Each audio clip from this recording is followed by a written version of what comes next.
Affairs. On Victor Okoth, Kaksingre West, Education, Human Capital Development and Vocational Training. On Titus Asiago, Ruma Kaksingre, Lands, Physical Planning, Housing, Urban Development. On Joan Ogada, Kojuach, Public Accounts and Investments.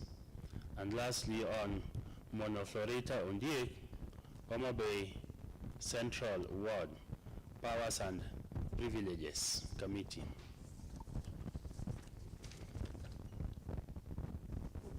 Clerk, next order.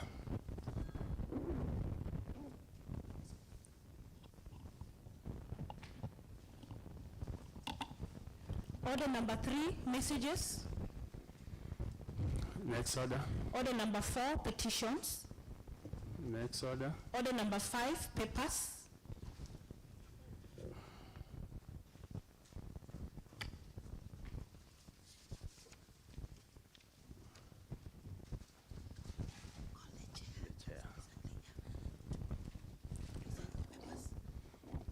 I am now calling upon the Chair of Justice and Legal Committee.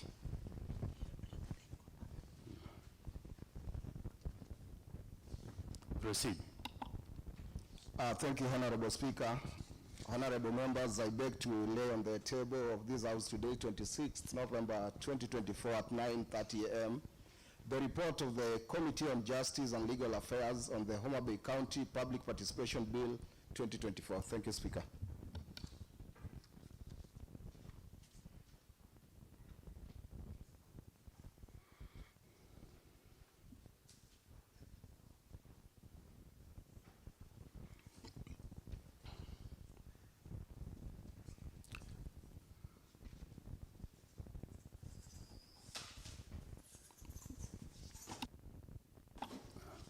Next order.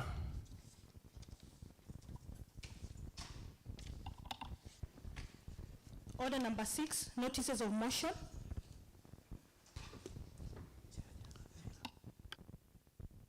Chair Jelak, proceed.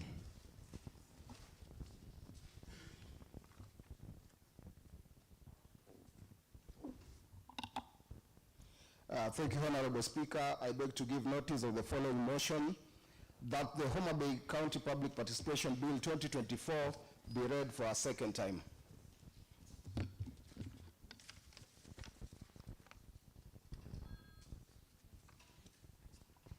Next order. Order number 7, statements of topical concern. Next order. Order number 8, bill, the Homa Bay County Public Participation Bill 2024. May the Chair proceed.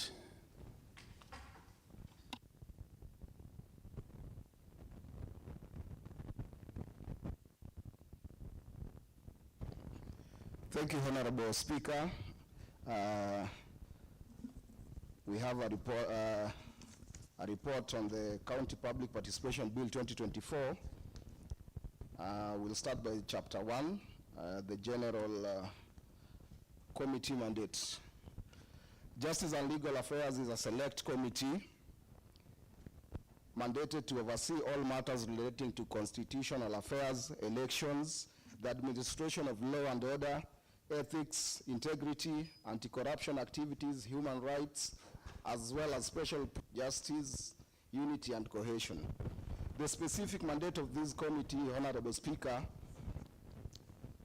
is the Justice and Legal Affairs Committee is mandated to scrutinize and conduct public participation on the County Public Participation Bill 2024 and report back to the House. That was the specific mandate of this committee, Honorable Speaker. The membership of this committee, the committee is composed of 15 members representing the entire Homa Bay County and 6 members of the Secretariat, Honorable Speaker. The adoption of this report, Honorable Speaker, the report was adopted on 4th November 2024, From the total number of 15 members, Honorable Speaker, 11 members of the committee adopted the report. Acknowledgement. I take this opportunity to thank the members of the Justice and Legal Affairs Committee for their dedication and divided attention and contribution during the preparation of this report. Honorable Speaker,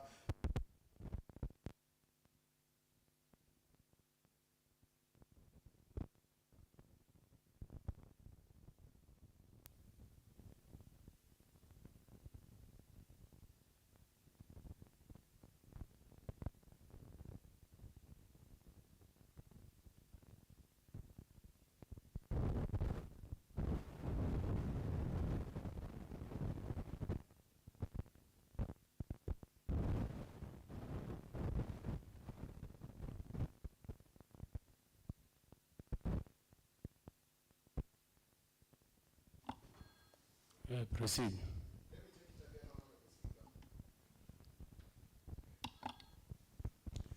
Let me take it again, Honorable Speaker. I take this opportunity to thank all members of the Justice and Legal Affairs Committee for their dedication and divided attention and contribution during the preparation of this report, Honorable Speaker. The committee also takes this opportunity to thank your office and the office of the Clerk of the County Assembly of Homa Bay for the administrative support accorded to the committee during the report writing exercise. I also take this opportunity to appreciate the Secretariat attached to this committee for the effective and efficiency during the preparation of this report, Honorable Speaker.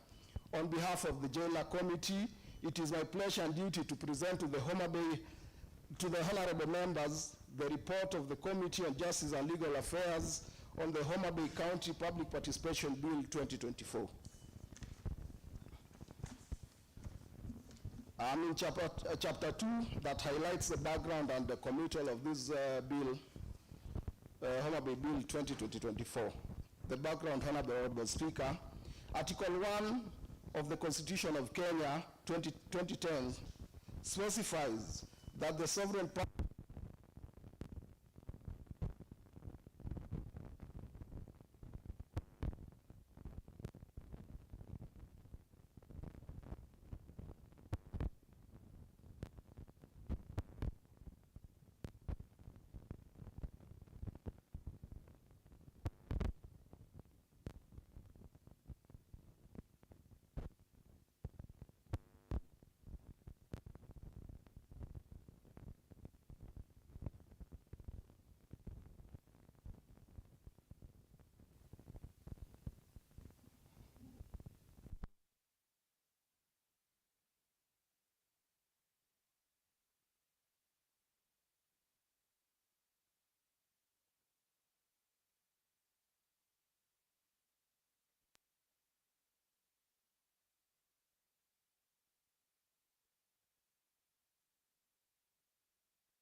Thank you, Honorable Speaker. I hope it's sorted once and for all. I'll take it again from the background.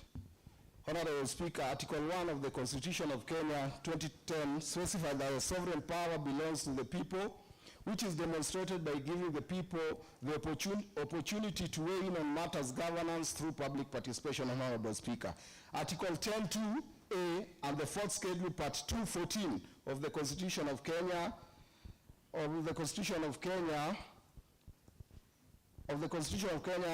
2010 further stipulates that public participation is a function of the county government, whereas Section 87 to 92, Honorable Speaker, and 115 of the County Government Acts 2012 outlines the principle of public participation and the imperative for facilitating public participation in the work of the county government. Honorable Speaker, in alignment with these constitutional requirements, counties in Kenya have formulated public participation policies and bills to ensure meaningful citizen engagement at the local level. Honorable Speaker, this is a structured way of consulting with persons, groups, entities before decisions are made, and is designed to give a voice for the people. Honorable Speaker, the Homa Bay County Public Participation Bill 2024 aims to institutionalize public involvement in the county legislative, policy, development agenda, allowing residents to voice their opinions and contribute to local governance as to operationalize this constitutional mandate by providing a structured approach for the Homa Bay County government to engage its citizens on legislative and development issues. Honorable Speaker, the key objective of the Homa Bay County Public Participation Bill 2024 is outlined as follows. Number one, the bill aims to give effect to the principle of public participation provided in Articles 1, 10.2a, 35, 48, 147, 196, 201a, 232d, and paragraph 14 of Part 2 of the 4th Schedule of the Constitution of Kenya 2010. Honorable Speaker, the second one, to ensure timely access to information to all citizens in a manner and language that is simple to understand. The third one, provide a framework for open government partnership and enabling environment for non-state actors, faith-based organizations, and civil society organizations engagement with the county government processes. Number four, Honorable Speaker, the bill aims to institutionalize civic education and provide public participation programs and structures and collaboration, in collaboration with civil society organizations in this county, Honorable Speaker. The sixth one, the bill aims to undertake coordinating and integrating capacity building towards empowering responsible citizens and public institutions. And lastly, provide a framework for coordination and management of public participation in planning, budgeting, community-based resource mobilization, implementation, approved plans and budget for monitoring and evaluation and learning, Honorable Speaker. Committal of the bill. On 15th August 2024, the Office of the Speaker received the Homa Bay County Public Participation Bill 2024, which was sponsored by myself, Honorable Paul Owadebok, the Chairman of Legal and Justice Affairs Committee. The bill underwent its first reading on the 27th August 2024, as provided for by Standing Order number 119.4, and was subsequently committed with the Committee of Justice and Legal Affairs, which was mandated to undertake the public participation in alignment with the provisions of Article 10.2a, 174c, and 196.1 of the Constitution of Kenya 2010 and Section 87 of the County Governments Act 2012.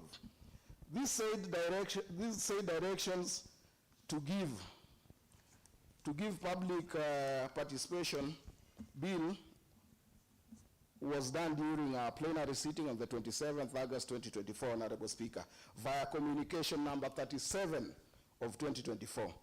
The committee also, through the Office of County Assembly Clerk, placed an advert on the Standard newspaper on the 5th September 2024, inviting members of the public to attend a public participation within the premises of the County Assembly on the 12th September 2024.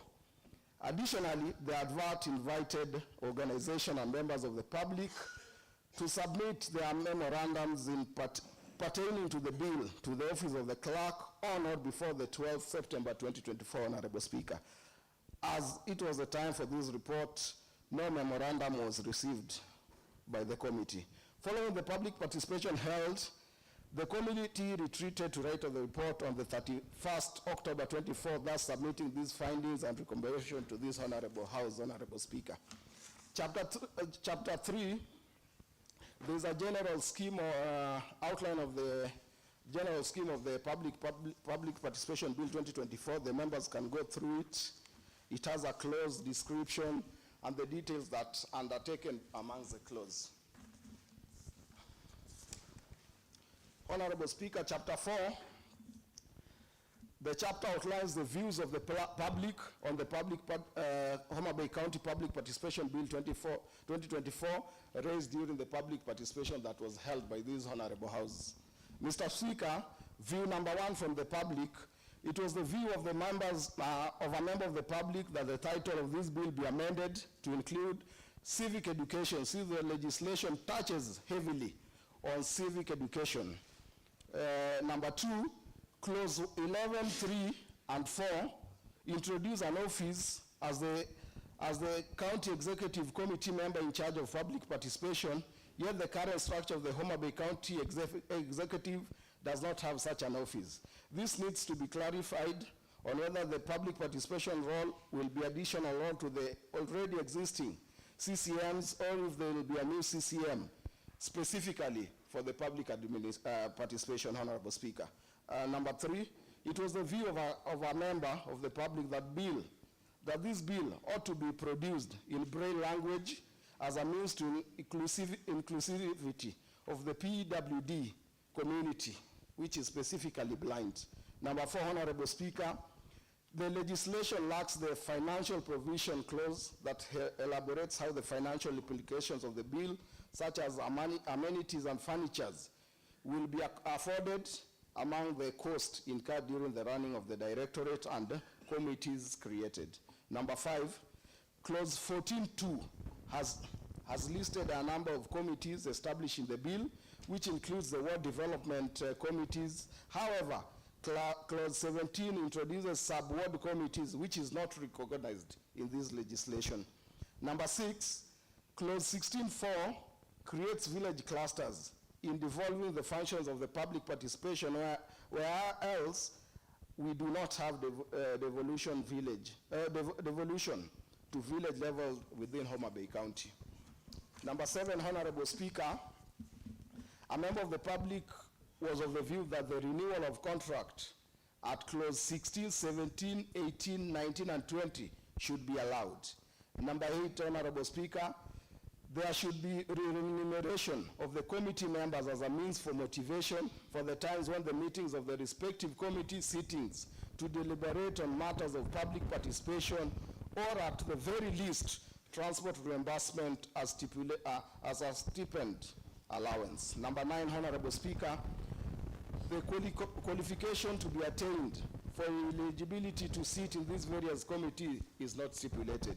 Number 10, the definition of the public should not include urban areas because it's locking out those who are not from the urban areas. It should be amended to read ratepayers of Homa Bay County. Number 11, Honorable Speaker, the legislation creates the office of a chief officer and CCM public participation, yet there is a directorate as well.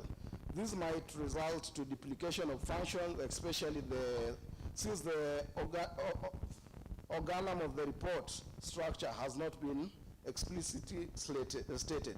Number 12, clause 13G on management of citizen complaints should be deleted, as this is the function of the village clusters under cluster 16.5.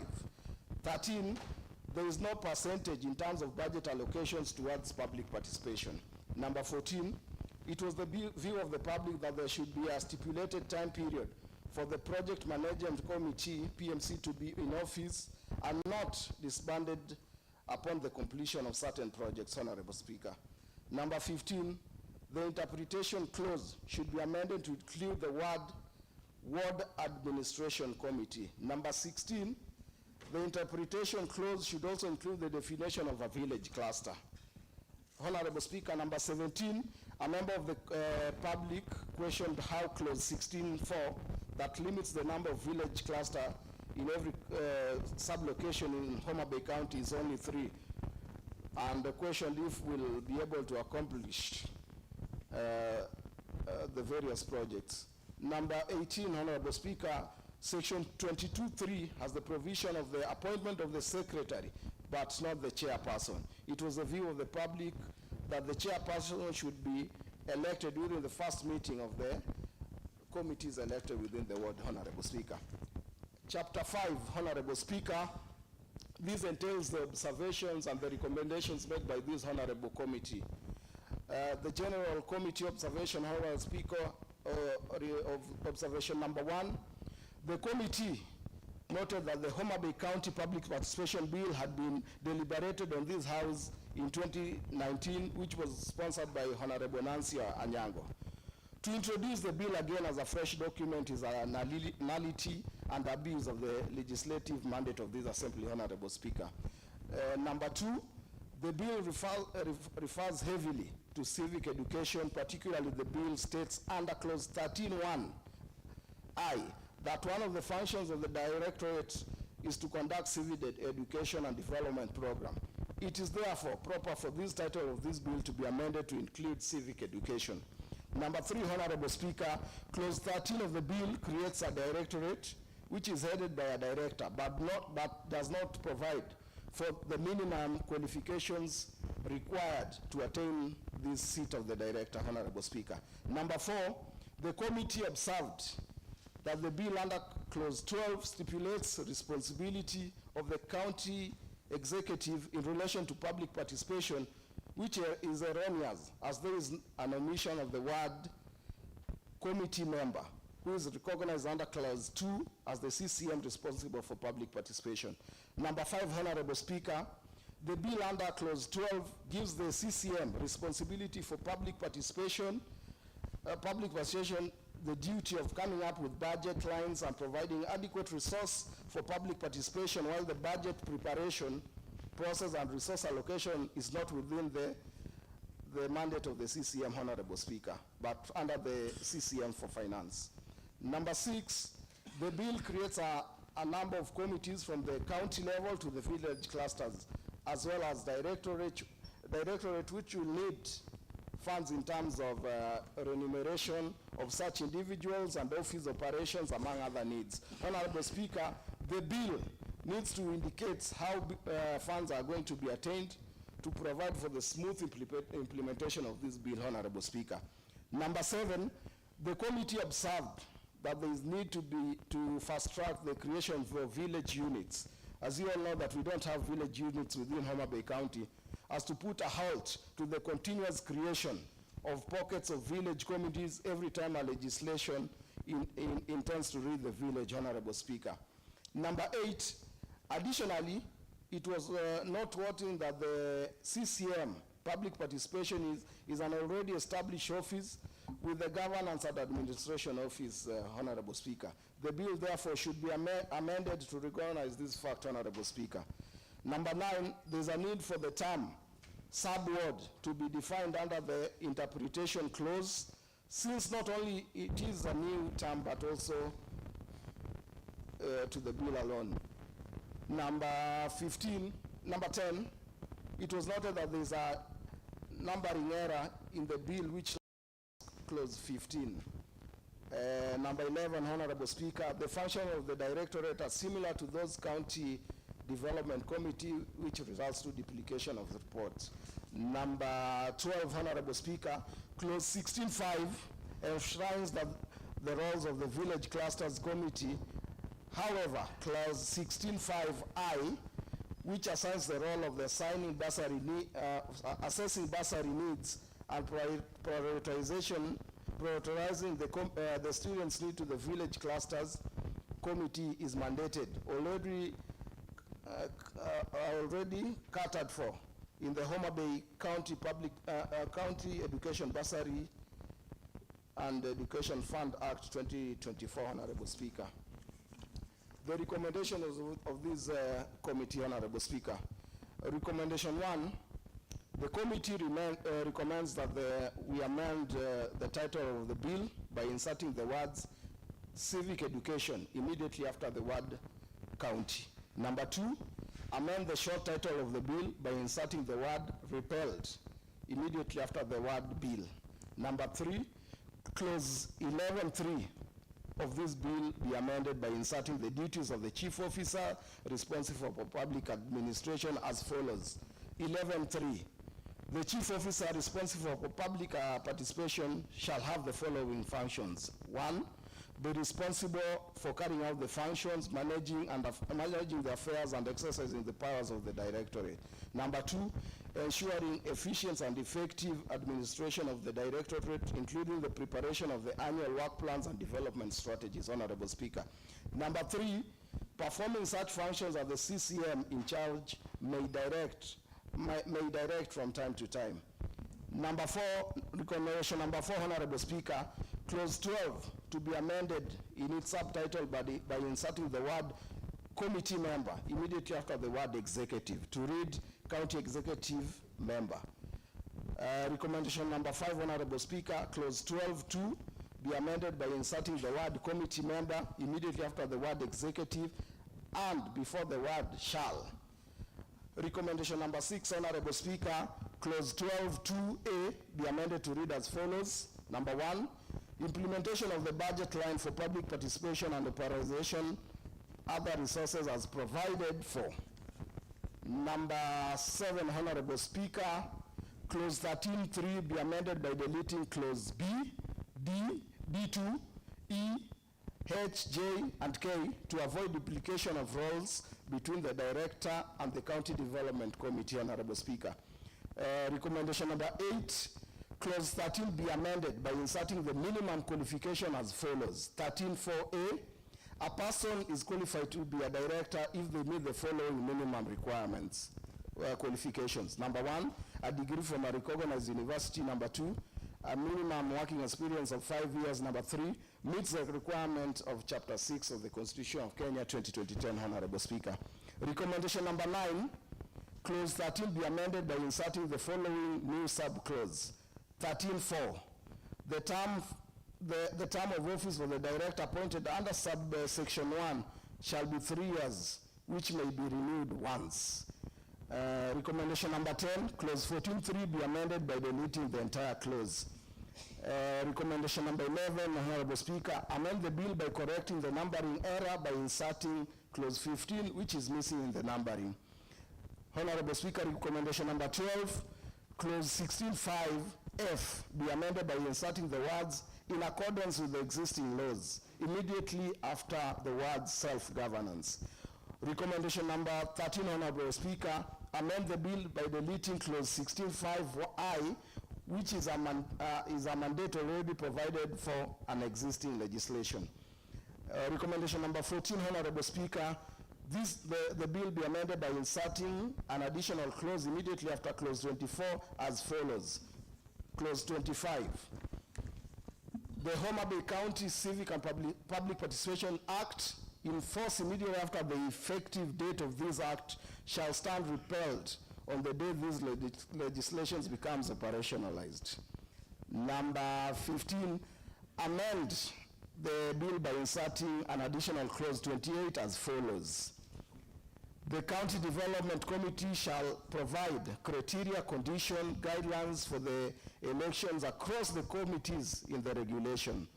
Number 16, recommendation number 16, Honorable Speaker, the criteria, conditions, and guidelines provided under shall ensure that youths and people living with disabilities are represented, and no more than 2/3 of the members of the committee are of the same gender, Honorable Speaker. And lastly, amend the bill by inserting an additional clause 29 as follows. The remuneration of the member of the committees entitled herein shall be as determined by the County Public Service Board. Conclusion of the report, Honorable Speaker. The Homa Bay County Public Participation Bill 2024 represent a significant step towards strengthening citizen engagement in local governance. However, to achieve its full potential, the county government must address existing challenges related to resource allocation, inclusivity, and transparency, Honorable Speaker. By implementing the above recommendation, Homa Bay County can ensure that the bill achieves its intended purpose of fostering meaningful public participation and enhancing democratic governance of the county level. The committee prayer, Honorable Speaker, it's the wish of this prayer that this Honorable House gives the committee a chance for the bill to be read for a second time. Thank you, Honorable Speaker. I call on upon Mheshimiwa Dan Ogada to second the report. Thank you. Thank you, Mr. Nguyen. Thank you, Honorable Speaker, the Honorable House. I stand here to support the second reading of the JLAC report on the issue of the bill for public participation. Article 1 of the Constitution brings to our attention the issue of the people of Kenya, that power belongs to the people, and the exercise of it must be structured. Since the inception of the 2010 Constitution, we have had a struggle of making sure that this happens in a way that is accessible and acceptable to all. And it's only through public participation that this article of the power belonging to the people can be entrenched to its full potential. In the past, we have had situations where we've been put to a lot of tasks by some individuals from the civil society who think that they own public participation. And in the absence of a bill which will be which will translate into an act, we are sometimes challenged. And it is important that once this bill goes through all the readings and becomes the act, that problem will be sorted out once and for all, because the parameters of engagement shall have been set as stipulated and as stated in the bill. Then the 10 issues that are arising from the document have already been streamlined in our recommendations, and therefore I support that the bill goes for a second reading. Thank you, Mr. Speaker. Thank you.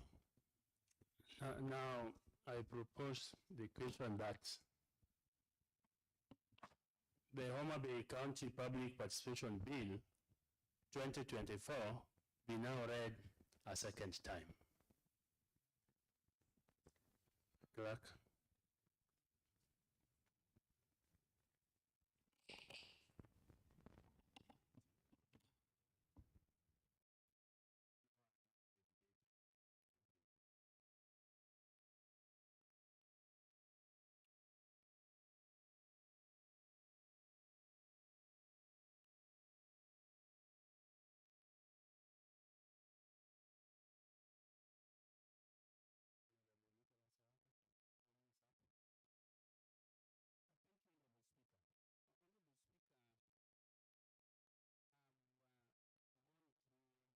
This bill, but I have a lot of reservation. Honorable Speaker, and I will have to highlight the following. When a bill is being read for the second time as we debate, we are allowed to scrutinize the document. And this is, of course, this is the instrument that will be used actually to anchor the participation of the Homa Bayans as law. But when you listen to the recommendations that the committee is actually proposing, Honorable Speaker and honorable members, you will realize that either there is another document that we are waiting for to fine-tune this document, yet it is this honorable house that gives the final nod. For example, amendment be done to insert civic education instead of public participation bill. If you look at that, ideally, one in my own understanding, I may be wrong, I stand to be guided by the chair, it will at one point in the spirit of the entire document, because we want to have an instrument that will enable us engage with the public unchallenged. Honorable Speaker, honorable members, that is element number one. Now, Point of order, Mr. Speaker. May I inform the member who is on the floor? Proceed. Okay. I've been given. Honorable Leader, I proceed. would like to alert you, Honorable Worker, Yes. that the amendment recommended here is that, and I read, amend the short title of the bill to insert the word, that is additional to what is there, insert the word civic education immediately after the word county, not delete the entire wording. It is adding. I hope you are informed. Honorable Speaker, the information I'm being given based on my debating, I don't know whether it is adding value to me, but I appreciate my friend. But now listen to my point of argument, so that as the chair will be guiding me, I will accept. Honorable Speaker, there is this word, subword, as noted by the committee. I would have wished if the chair, and even the way you have been informed by my friend Lieta, Honorable Chair, if you run through the entire bill, you will realize that the amendments that we are bringing forth are not strengthening this document.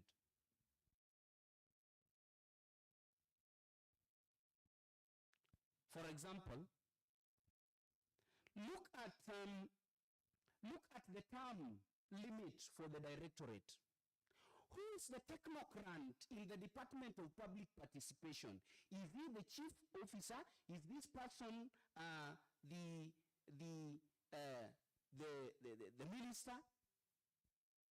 The answer that I'm wondering and actually trying to look at is that the technocrat who will be in charge of this is the director. In my view, I may be wrong. But then what are you recommending as the terms of engagement? 3 years, renewable.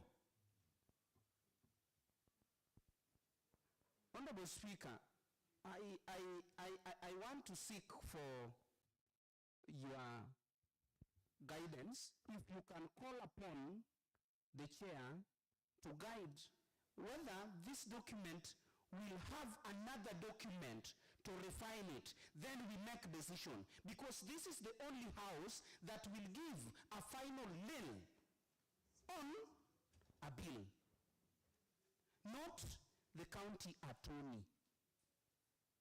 I'm seeking that we be guided on that. Point of order, proceed. Yeah, under point of order number 87, Mr. Speaker.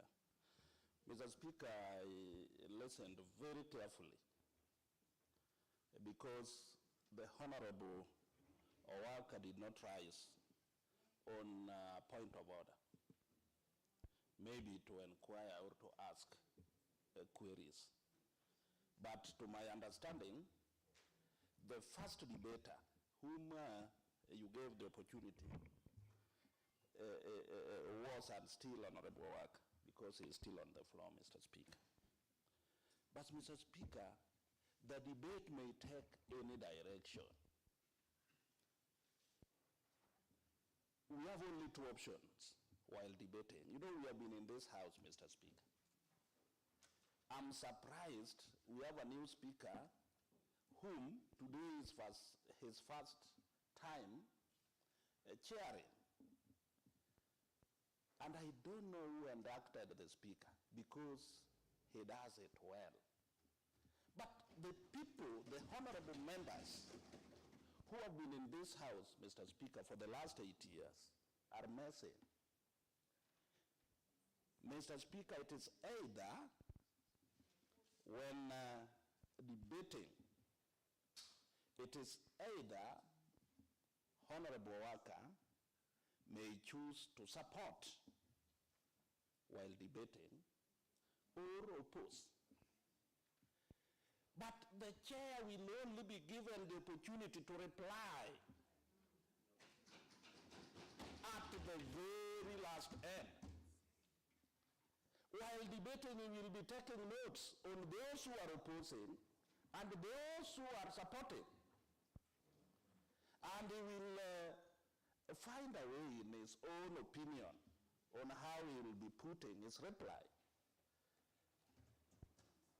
So my point of order is, Mr. Speaker, that is it in order for the honorable worker to compel and ask queries whom, according to him, the chair of JLAC should answer directly before the comments of this debate, and yet you gave him the opportunity to debate. And Mr. Speaker,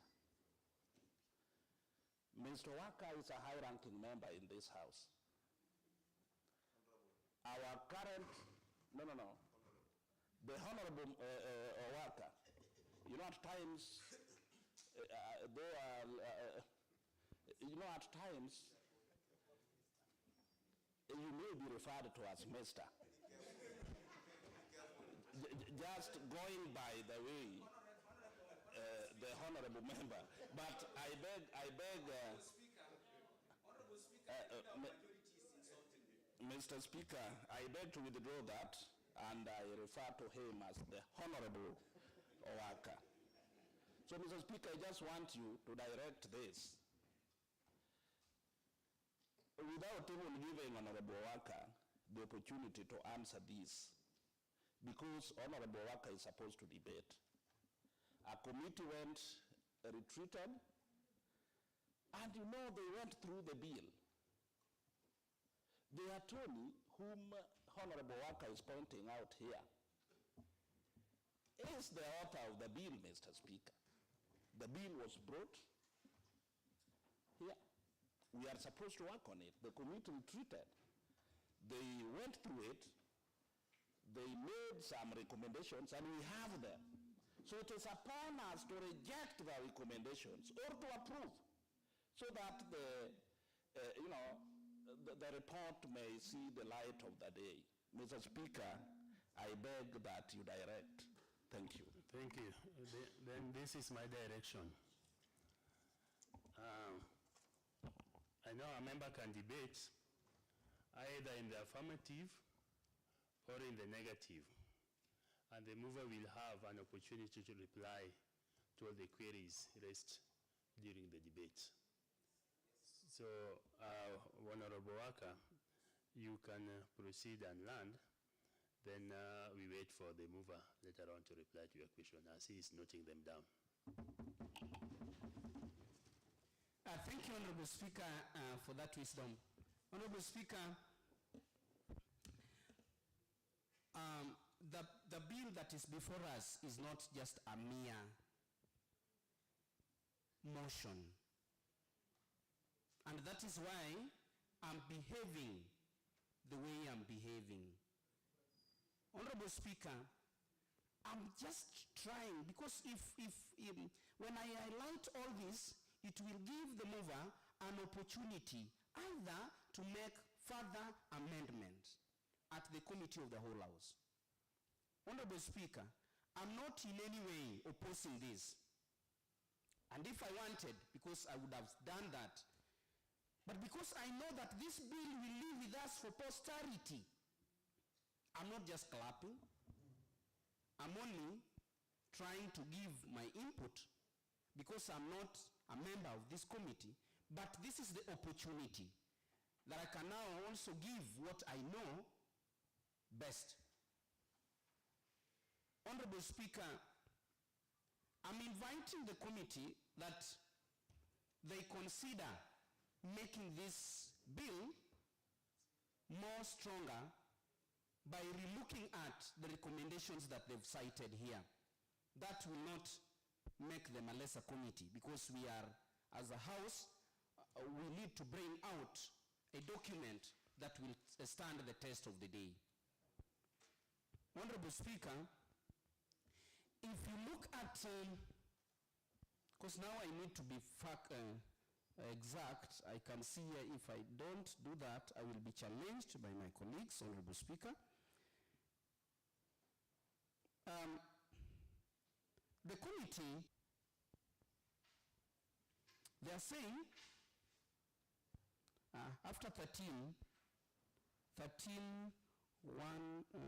5, 6, 13, 9, clause 16, 5F, be amended by inserting the word in accordance with existing laws immediately after the word self-governance. Honorable Speaker, if you bring in the concept of existing laws, at no given time that any law that we will be proposing in this honorable house should contradict what is in existence.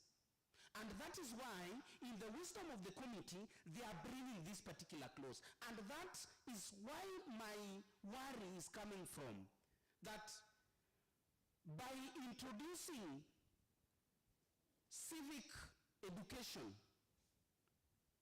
ideally, are we making the bill still contains the public participation? That, in the wisdom of the committee, they will make that determination. Honorable Speaker, I want to stand to support the committee in bringing this and allow that at the committee of the whole house, I will also be allowed to make proposals of the amendment through my chair if they will allow me. And I believe that will make us move as a unit. I support that the bill be read the second time. Thank you. Thank you, Honorable Apopo. Thank you, Mr. Speaker. First, may I take this chance to congratulate you on the election of the Speaker. And as you start your tour of duty, mine is to wish you the very best as you guide us as at the chair and those at the board. And we know that your tenure in the Assembly will bring prosperity to the members and to our work as MCAs. Congratulations, and I wish you all the best. Secondly, Mr. Speaker, before I debate, I want to report that the live feed by the Facebook has very low volume and that it can be improved so that members who are either indisposed to be here or who are other engagements and want to listen to the debate can get the proceedings clearly, and even members of the public who want to listen to the debate can get it clearly so the answer team and their chairman can take note. Mr. Speaker, just as I went there to give counsel to my workers, my client, in that this is the report of the General Committee on the bill that has been proposed, and that as a committee we have made sound recommendations to this bill so that when it comes for the second reading and the committee of the whole house, members like Honorable Walker has got amendments that he may propose, and any other can propose amendment, can bring them at that stage and bring recommendations. And as a committee, we did our job well, and we tried to make sure that interest of the public, interest of the executive, and interest of the duly elected representative of the people is taken out of the bill. Mr. Speaker, on August 9th, 2022, there was the biggest public participation ever in Kenya when voters went to vote for their leaders. And it is on this person that we say that an MCA, an MP, a senator are elected representatives of the people, so that we represent the interests of the people. But you'll find, Mr. Speaker, at times a person who is elected can go rogue. And that's why it's skewed through this public participation. So that whenever somebody goes rogue, the public can sit down somewhere and discuss their priorities, their interests, and areas that they feel of concern.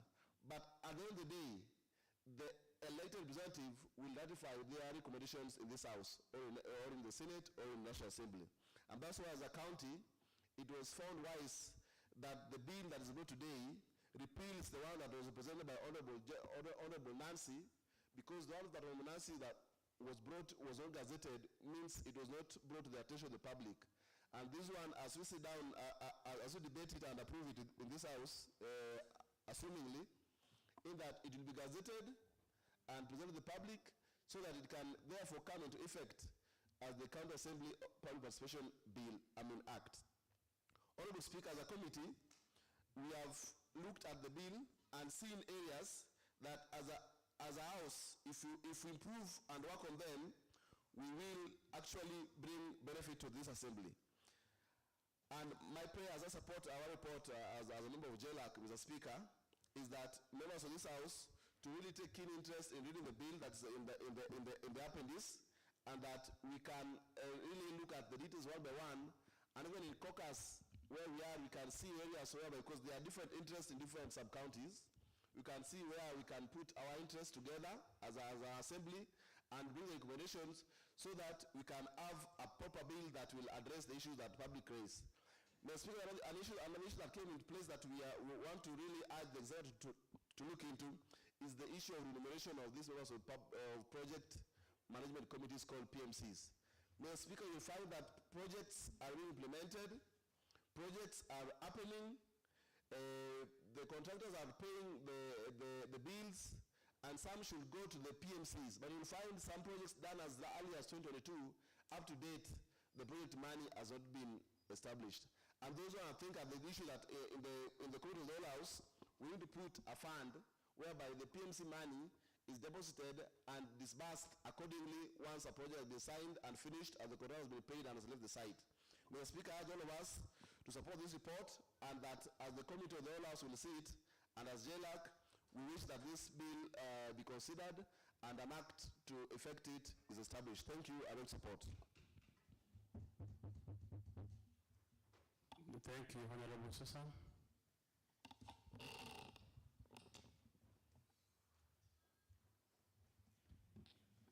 Thank you, Honorable Speaker, for the opportunity given. From the onset, I want to support that the bill be read a second time. Honorable Speaker, I'm a member of JLAC committee, and for sure we went page by page, cluster by cluster, to see to it that this bill, we can pass it. Honorable Speaker, this is a bill that if passed in this honorable house, we will be at par with other counties that already have the existing bill, Honorable Speaker. As things stand, Honorable Speaker, there is no threshold to public participation, Honorable Speaker. You can find that we even have 3 people we do within public participation, and we count that is a public participation. But when this bill is passed, Honorable Speaker, it has the right of the public, Honorable Speaker, notice on how public participation is done, the mode of which it is supposed to be done, right from the cluster level, ward level, to sub-county level, Honorable Speaker, and even to county level, Honorable Speaker. I believe and trust that if this public participation bill is passed, Honorable Speaker, it will give the Homa Bay County a light to see to it that all the required and how we conduct public participation in accordance with the act that is passed, Honorable Speaker. I know my senior learned friend, Honorable Walker, you know very well how these things are done. At this particular moment, you know very well that you're not supposed to bring in the amendments, and you know the right stage where the amendment is supposed to be carried out, Honorable Speaker. I believe that we all join together and pass this bill as JLAC as per the recommendations put herein by the committee, Honorable Speaker. I strongly support that the bill be read a second time. Thank you, Honorable Speaker. Thank you, Honorable Susan. Honorable Nyanyi. Thank you, Mr. Speaker. Mr. Speaker, I support the second reading of this bill, but allow me to say the following, Mr. Speaker. A bill is not just a document. The point that we do is to us with even very important things. This bill is going to touch the very main lives of people in Homa Bay and even Kenya as a whole. Public participation has been a thorn in the flesh, and therefore I will want to request your office and the office of the leadership that such a bill calls for all the members roundtable discussion, so that we all sit together and discuss and before bringing it to the House. Because I know very well, members will not have enough time here to scrutinize this bill in this assembly. And therefore it is important that we as members, if we really want to make Mobe move to another step, we need to sit down and all of us be taken through this bill. I know each member and most of the general team, they are debating supporting which is supporting the document, which is okay.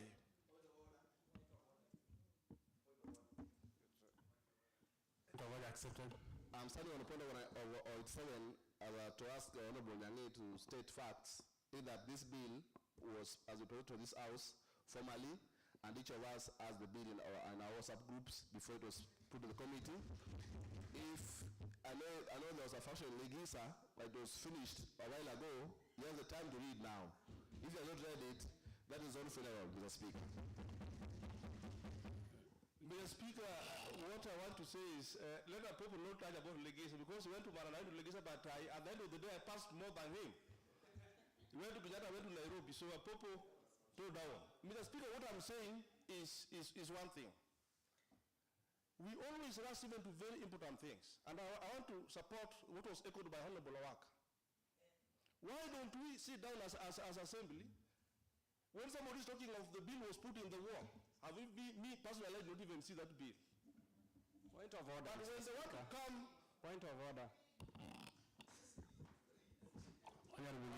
Just to inform, this is a senior member who is debating currently, Honorable Nyange, who is much informed than me, but I realize that he's deviating a bit. When we are going for a second reading, and we are actually recommending, we're putting into the recommendations of the committee, is that they have scrutinized the bill and they are bringing us recommendations, which should go into the second reading. What is the second reading? It is after this that we will convert this to a whole house, so that all the members that he wants to debate can actually contribute to the right amendments that he requires. So telling us that it is wrong for us to debate this is actually being misinformed. So I'm informing him that we are going into the committee of the whole house after this, so that we actually look into the bill properly. And it has been brought at the right time. Thank you. Mr. Speaker, what I'm saying is I think you're not understanding me. I understand what is meant by the whole house. I know that. But what I'm now saying, can something be done outside the plenary here? Because that's we are going to sit here, and I think members will not even have that time to participate. What I'm saying, why don't you, that's like you have the bill with you as the committee, why don't you just go maybe somewhere, like you have very many houses here, we sit down, we project the bill, then we go through. That's what I'm now saying. Not just bringing it here, and then you say you want to do the whole house. Mr. Speaker, I know members will be able to they will be defending this, but... Sophie. Thank you, Mr. Speaker, sir. Mr. Speaker, sir, allow me move this, and I'm standing on point of order number 87. And to the senior member, who is Honorable Michael, and with due respect to his personality and the position he's holding in this county, I just want to remind him that the bill passed through the assembly. It has to be taken back to the assembly. As an honorable member, that is a simple fact, and it should not cost you a lot of statement you are trying to offer us. We are not interested, but we are doing the due process, the due procedure that is expected of us as honorable members, and with due respect even to the committee and the chair, Mr. Speaker. A lot has to be done within the assembly over this bill, and I put it. If he has any other thing, please come up and tell us. But for the bill, Mr. Speaker, I just want to remind him he has to be here. Thank you. Yeah, Mr. Speaker, that's okay. Those are the members defending their bill. But what I want to say is that public participation is very important. Public participation is very important because it gives open decision. And when I started, I said that I support the second reading of this bill. I'm not even rejecting the whole house, but what I'm now saying, and I request starting by your office and also the leadership, that in future, in case that we have the bill, why don't we have maybe a kind of members being brought together to discuss the bill or any act before it is brought in the House. That's what I was saying. So this is like on a friendship basis concern. So I was not saying, I'm not rejecting anything.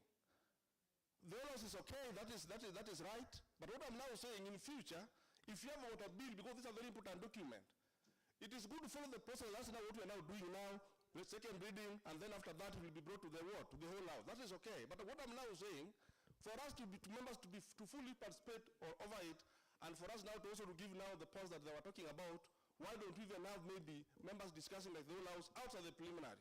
I'm not rejecting anything. So, Mr. Speaker, I support the second reading, but I think much need to be done matters, because when you bring a bill, the bill you cannot insert something which is not from the parent act. You must borrow from the mother act. And when I was going through the bill, there are some that are not being borrowed from the parent act. So, Mr. Speaker, I rest my case. I support the second reading of the bill, but a lot need to be done way forward. Thank you, Mr. Speaker. Thank you. I think I will guide a little. Honorable members, the second reading is the second stage in the bill-making process as per Article 185 of the Constitution of Kenya 2010. The legislative authority rests with the County Assembly and honorable members. All members have the opportunity to further interact with the bill, and if they have additions or deletions, the honorable members can propose amendments to be conducted at the committee of the whole House. The bill will be shared in the plenary wall. Honorable members, be guided accordingly. Now, I call upon the Deputy Majority. Thank you so much, Honorable Speaker. Honorable Speaker, I also want to take this opportunity to thank you for being one of us in the County Assembly of Homa Bay. May God give you the wisdom to guide us through the period that we'll be here with you till 2027. Honorable Speaker, I'm in support of the bill. And I want to say that I'm a bit perturbed that senior ranking members of this House are losing the sequence of the bill. This is not the first bill we are passing in this House. We've seen so many bills, and we all know the sequence that we take when we are debating upon the bill. And this is a very good bill. I want to say that some senior members, you saw that this bill was once brought to this House in 2019 by Honorable Nancy Anyango. And I think you saw the bill. This is just a second time.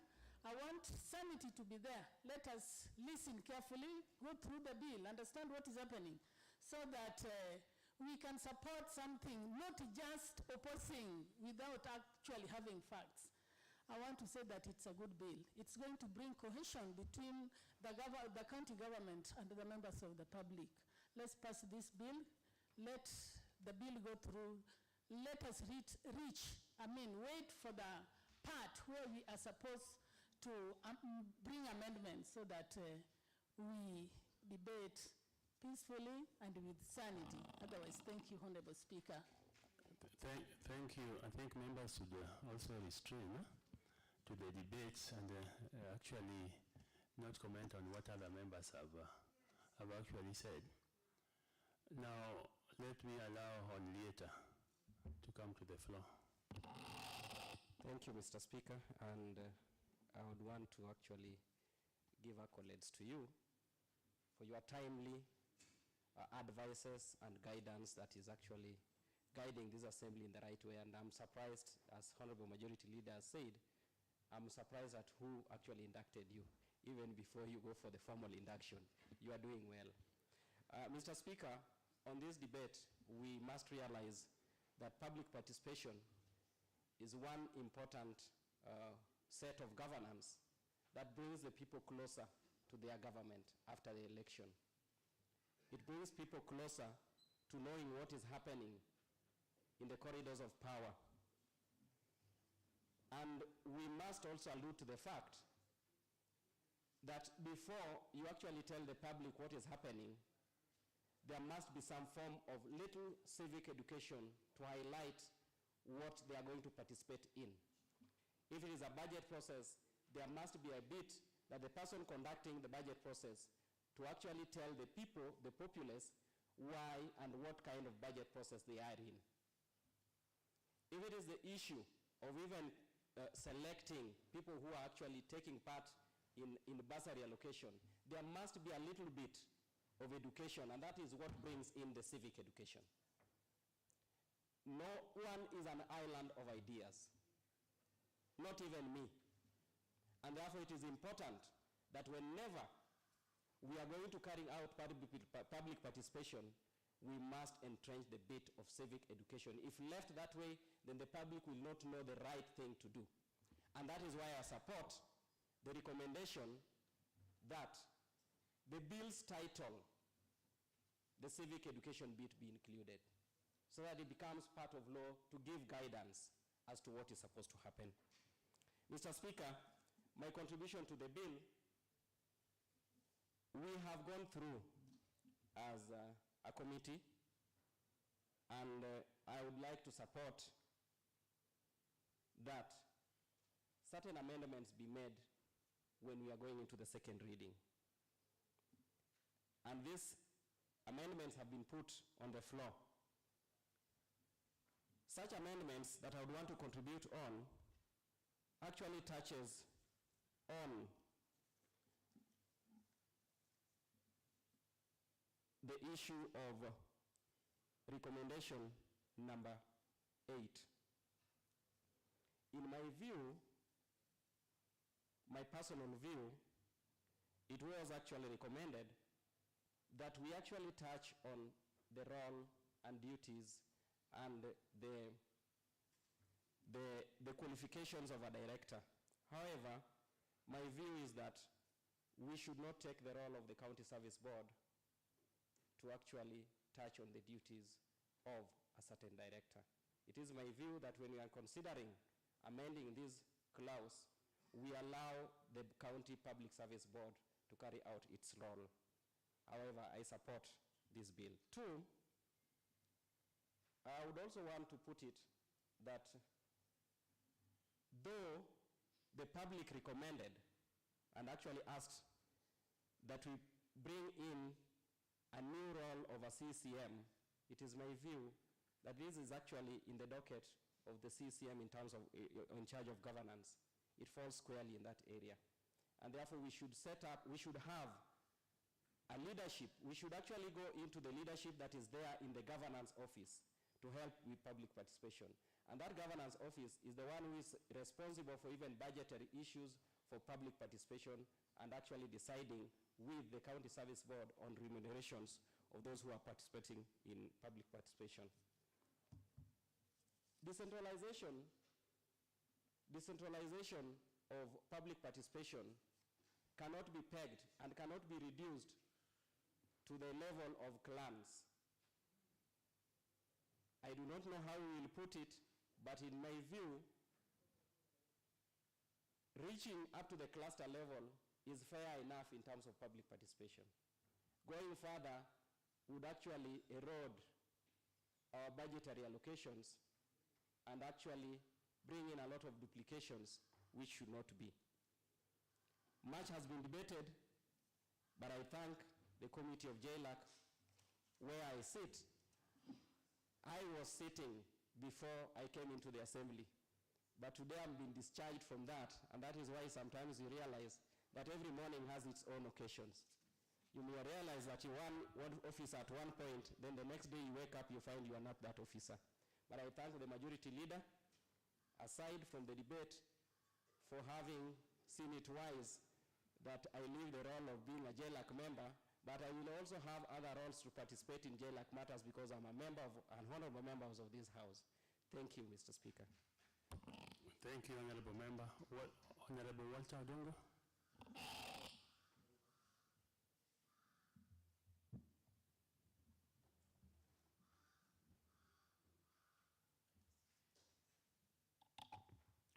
Thank you, Mr. Speaker. Allow me also join my colleagues in congratulating you and also give my surprise on how you are conducting on day 1 session 1. Feel encouraged and keep it up. Mr. Speaker, I want to say thank you to the JLAC committee for this, for the report, and again also looking at the bill. And I want also to thank the House, because this is how public participation should be done. And when we are doing it here, the way temperatures are rising, that is how public participation should go. So in the whole process, we should be winners when we have a good document that is done procedurally. I think the bone of contention here, Mr. Speaker, was in the issues of procedure. And as we have been guided well, for now I think we are having the report that has been done by the committee.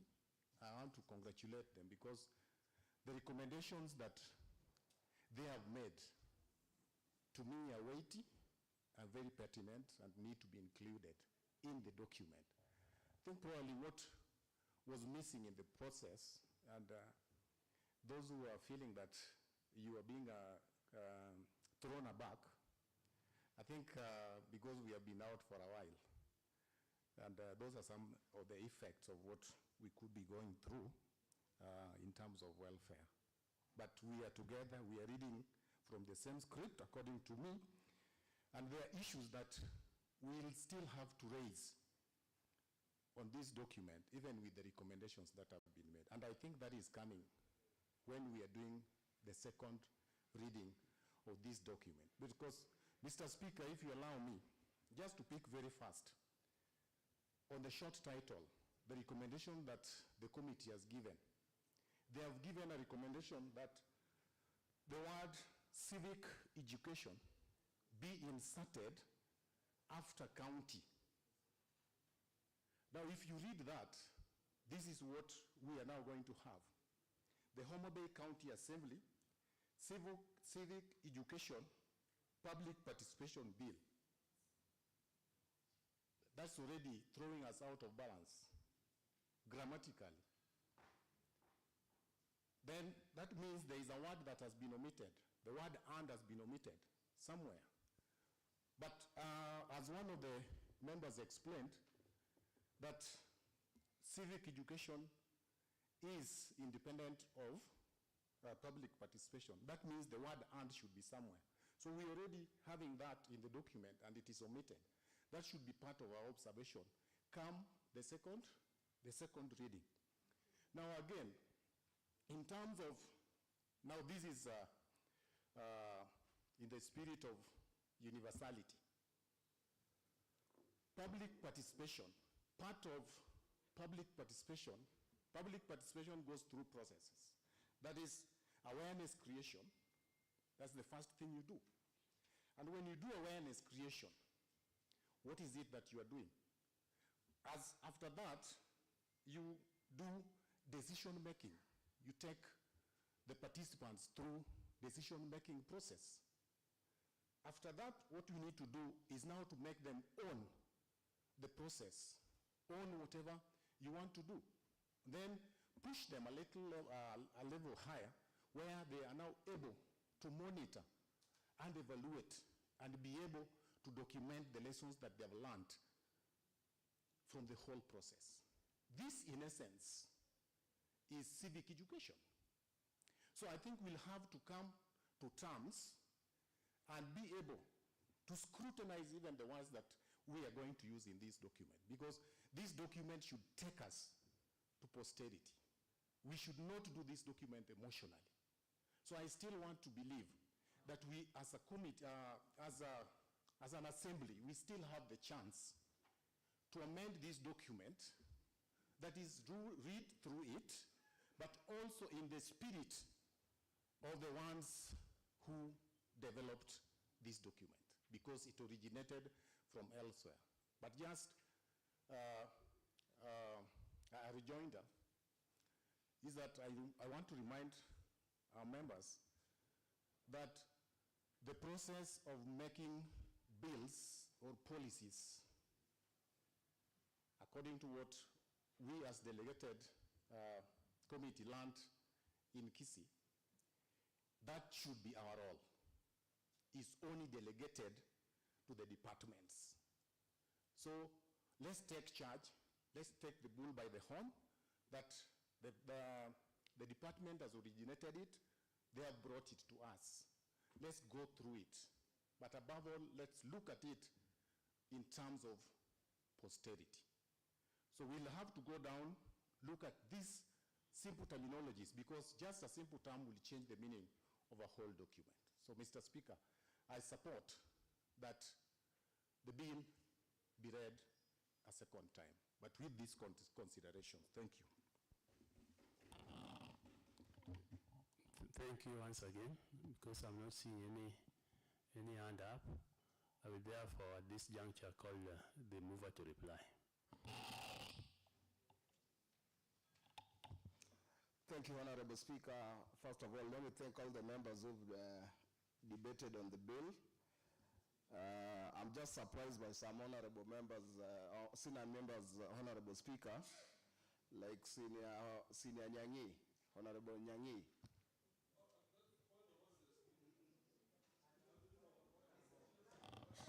What's the problem?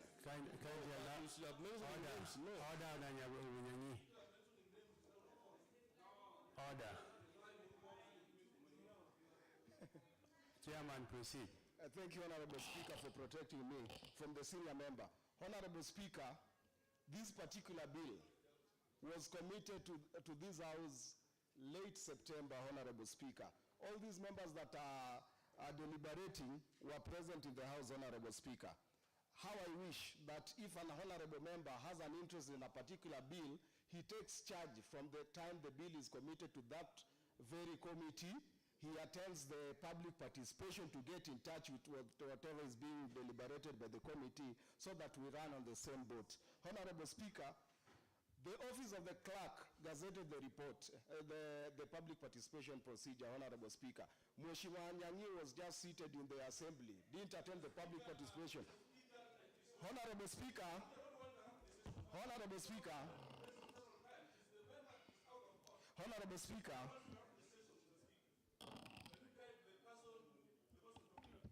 thank you. May I direct the chair to reply?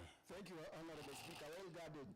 So I'm just saying, if you're interested in a particular bill, put your feet down, be present whenever the committee is developing the bill. Honorable Speaker, this Public Participation Bill 2024 is important for Homa Bay County, Honorable Speaker. All the activities that the elected members undertake from their wards, they always engage the public, Honorable Speaker. It's just a matter of time, and I think we are on delay, that this bill is not yet effected, Honorable Speaker. Honorable Speaker, I beg and plead to this House that they allow the bill to be read a second time. Thank you, Honorable Speaker.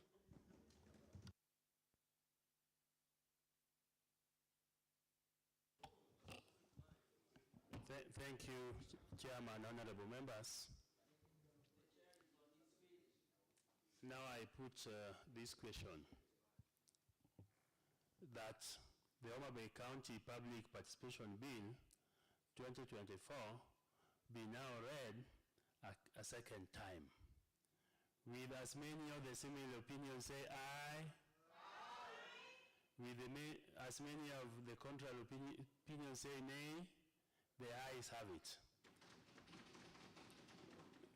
May I ask the clerk to read the bill a second time? The Homa Bay County Public Participation Bill 2024, a bill for an act of the County Assembly of Homa Bay to give effect to Articles 110(2)(a), 35, 48, 174, 196, 201(a), 232, 1D, and paragraph 14 of part 2 of the 4th schedule of the Constitution, section 87, 88, and 91 of the County Governments Act 2012, provide for public participation on county governance, provide for committees, and for connected purposes. Next order.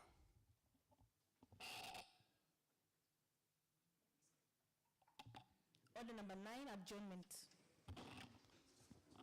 Honorable members, this House stands adjourned to today, Tuesday, 26th November 2024 at 2:30 p.m.